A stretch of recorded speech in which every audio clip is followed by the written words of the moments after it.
What's up, Dylan? Hey, how's it going, Dr. John? I'm good, brother. What's up, man? Yeah. Well, I have, I guess not a problem, but I've been dealing with a lot of like frustration and quick temper, low fuse, like short fuse, just kind of day to day. And it's reminded me a lot of my father, who I don't really want to end up like. And I was hoping that you might have some advice to help me deal with that. Yeah, dude. So what are you frustrated about? It's so funny. It's kind of in and out. Like some days I'm just happy-go-lucky me, and some days it's just like I am so quick to like get frustrated about something, and then I gotta take a break, come back. But what are those things? Though? Like, what are those things? Well, I'm gonna get pretty specific because it's gonna be a roadmap for us. Right. So when I'm focusing on something and something else pulls me away from it, that can frustrate me really quickly. Like if I'm at work and I'm doing one thing and somebody's pulling me off of that thing, that like instantly frustrates me.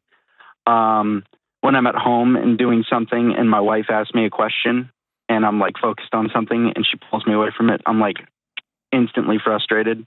And I can be a little short, which I hate doing because my wife's an angel and she does not need that short spat from my big dumb mouth sometimes. Man. So what makes your focus, your time, more important than other people?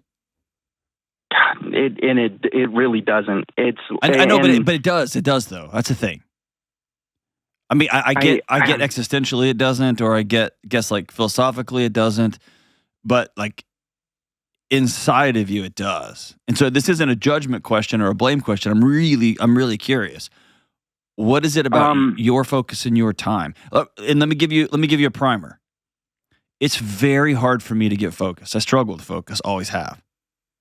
Yeah, when I finally land in it, if somebody pulls me out of it, I get frustrated. Not that they have a need, but man, it was so hard for me to get in here. I feel the same way. Okay. That's literally down to the line for me. Like it is hard for me to get focused. Okay. And sometimes it's not even focused. Sometimes it's like when I turn my brain off. Like let's say I'm just like, what do you call it? You call it Xanaxing out on my phone. Yeah. And I'm just like shutting down for the evening. Mm-hmm. And my wife will ask me a question and I'll like not even hear it. Like I won't even process it. And then like and then I'll hear it and then she'll ask me again and then I'll get frustrated. Not because she's asking me a question, because that's crazy. No, that's shame. But just that's embarrassing. That's embarrassment. Because 100%, like I feel dumb half the time, man. Yeah. That's it. You just said it. Yeah. Who used to call you dumb? Oh man. Yeah. Say it. Say it. Who used to call you dumb? Oh, a lot of people, not just myself, but for most of my life, I've been dumb. Name them. I'm a big guy. Name them. My aunts, uncles, my father, my friends. What'd they say? That was stupid. That was dumb. Why would you do that? Failure is not an option. There is no try, just doing. And if you're not going to do it right, then why do it at all?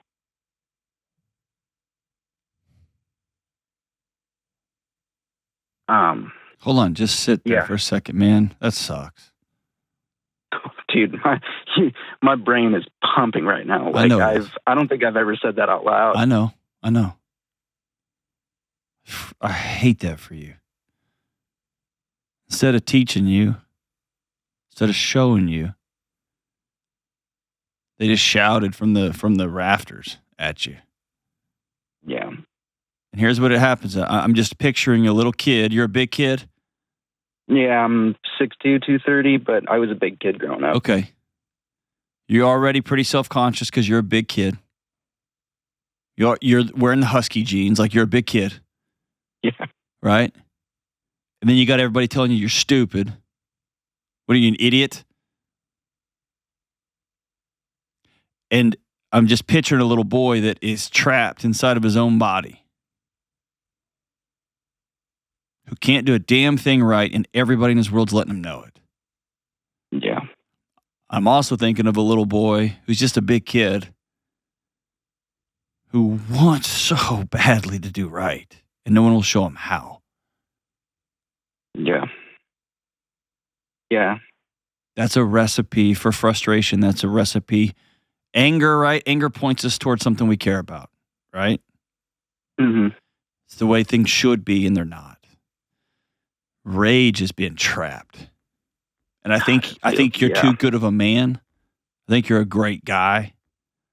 And so I think you're able to temper rage, and it comes out in little leaks, like either disassociation, meaning like Xanaxed out. It comes out in ADHD, and I think it comes out in little snippies with your wife. Yeah. Have you ever just damn near lost it? Oh, yeah, 100%. Tell me about a time you just came from within. We were having an argument.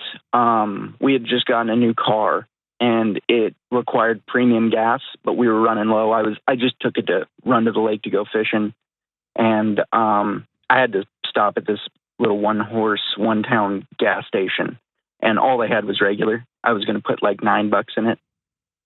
Ended up not being able to read the gas thing right. Put $90 in it. I filled the tank, and you're not supposed to do that in this vehicle, right? So I got back. I told her about it, right? And she treated me like I did it on purpose, like I didn't care. That I didn't care what she was saying. Is this your wife? Yeah. Hey, Dylan. Yeah, sorry, this is Dylan. Yeah. No, she didn't. She broke the cardinal rule. What'd she do? Yeah. What'd she do? What'd she call you? She called me an idiot, basically. She called you dumb. She didn't. Dylan, she didn't. She called you dumb. She made me. That's right. Yeah. She made you feel dumb. And there's that sense inside your guts, like no, not you two, not you two. Yeah. Yeah. And you lost it. Yeah. I mean, I didn't lose it there. We drove an hour home in silence. Yeah. And after we got home, I asked her, I said, it was an honest mistake. And I kind of came unglued after that. Like, I was very defensive.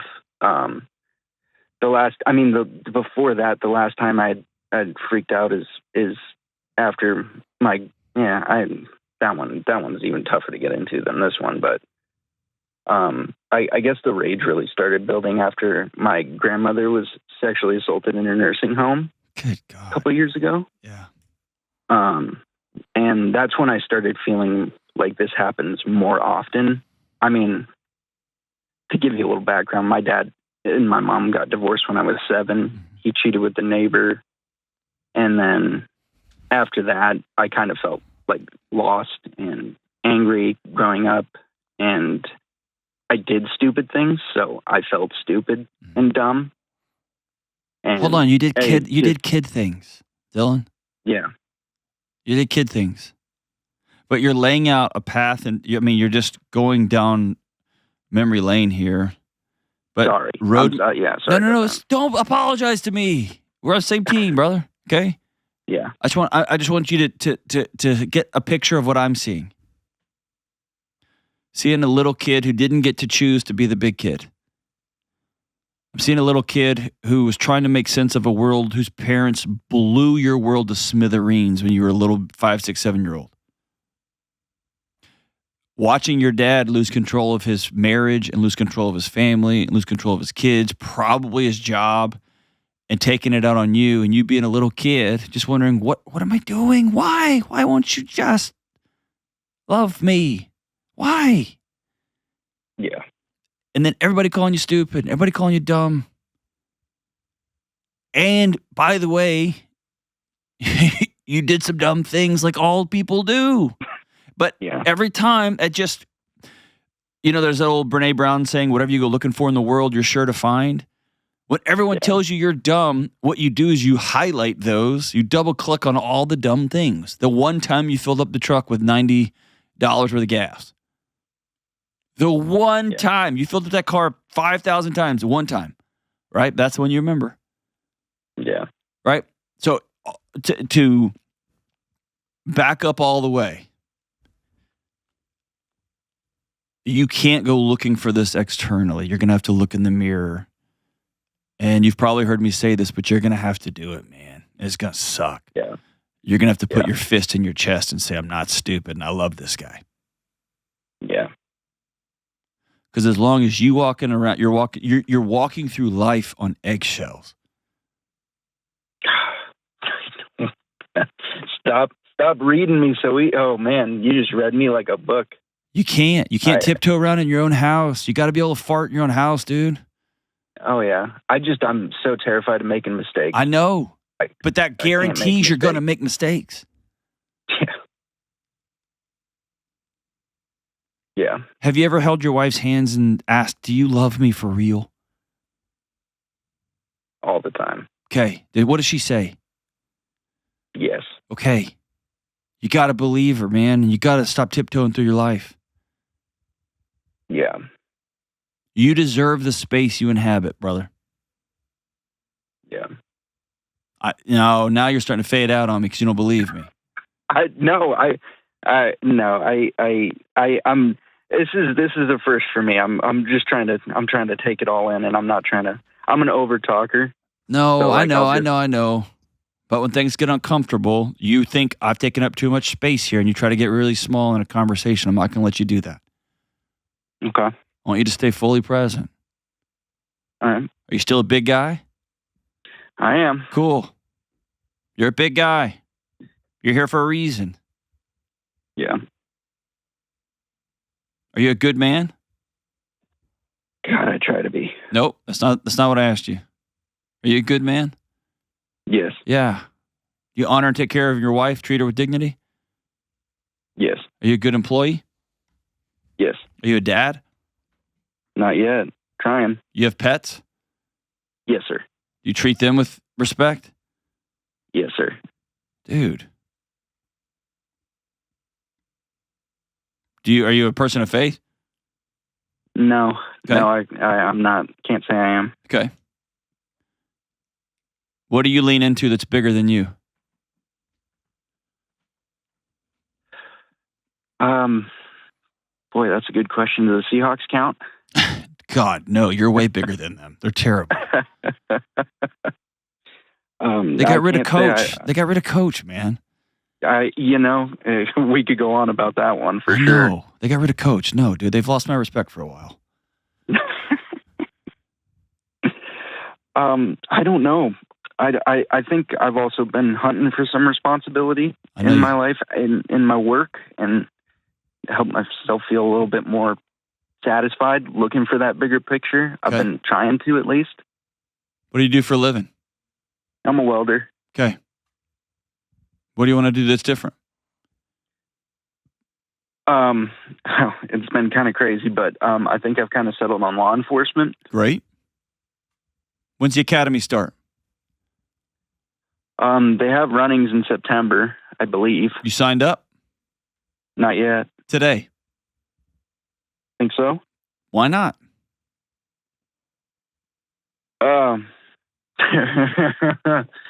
That's a great question, honestly. Sign up this afternoon. And then tomorrow morning, I want you at a gym at 6 o'clock in the morning to get in shape for the academy. Yeah. Tomorrow morning. You probably got about 25 pounds to lose. You're a big dude. Yeah, I lift a lot of weights. I know, but you're gonna have to do more than lift in the academy. Cardio makes me sweaty. Welcome to it, brother. Yeah. Okay, sign up tomorrow. Yeah. But apply today. Yeah. Because I want you to at least have the meetings. And have you sat down and had coffee with a buddy that's a cop? Actually, my best friend in the whole world, he's been doing private security, and he's been in that realm for a long time, and he's into it. He's done it before. He's gone through the process, so we've been talking a lot about it. Okay. Is it the right? Have you talked to your wife about it? I have. She's all in favor. She wants it for me. Done. Today. Yeah. And here's what it's happened. Now you've walked on eggshells through every part of your life where you've lost trust in the most important person you've got to lean into, and that's you. Yeah. And you've got to regain trust in Dylan. Your wife trusts you. Your best friend trusts you. I just met you and I trust you. The world is waiting on Dylan to trust Dylan. Yeah. And you're not going to be able to just snap your fingers and make some vision board to make that happen. You're going to have to practice that. You're going to have to stand in front of the mirror and put your fist in your chest and say, I love this guy. This guy works hard. This guy goes 1,000 miles an hour trying to do the next best right thing, and this guy messes up like everybody else. And by the way, you get to be frustrated in your life. It's a human emotion. It's normal. You get to get angry. That's normal. You don't get to blow up on your wife, and you know that. But asking the specific question, if you struggle with Xanaxing out on your phone, then make a decision to put your phone away when you walk in the front door. Force yourself to be uncomfortably present with your wife. Practice that discomfort, and y'all talk about it. Talk about it. Don't run from it. Don't hide from it. Head right through the middle of it. When you find yourself getting short, just put up one hand and say, honey, I'm sorry. This is about me, not about you. I didn't sleep last night. I didn't eat right. I don't feel good. My knees hurt. Whatever the thing is going on, I feel small. I feel less than. And be very honest with your wife about, hey, I just have a switch inside of me when somebody calls me dumb. I'm going to work on it. But I didn't fill the car up with gas on purpose. It was an accident. I made a mistake. I'm not dumb. I made a mistake. There's two different things. And brother, I'm sorry everybody called you dumb. Sorry that you were the biggest kid and everybody was looking at you like you were just a big oaf. And what they missed was a guy with a pretty amazing heart. And a guy that would probably do just about anything for anybody. They missed it. Because they were too busy trying to make jokes at your expense or trying to prop up their falling apart egos. Well, look at what you did, man. Sorry, dude. Now it's time for you to begin to trust yourself and to lean into things that you want to do. By the day's end, you're going to have an application in to the Seattle Police Department, and you're going to go make it happen. Let me know when you get accepted to the academy, and let me know when you graduate. It's going to be awesome. You can send me a patch. I'll put it with my collection. Proud of you, brother. I'm proud of you. Stay on the line. I'm going to send you a copy of Building a Non-Anxious Life. I want you to read that book, and I want you and your wife to go through it together and to begin to craft this world in your home. Read it cover to cover. It's going to change everything.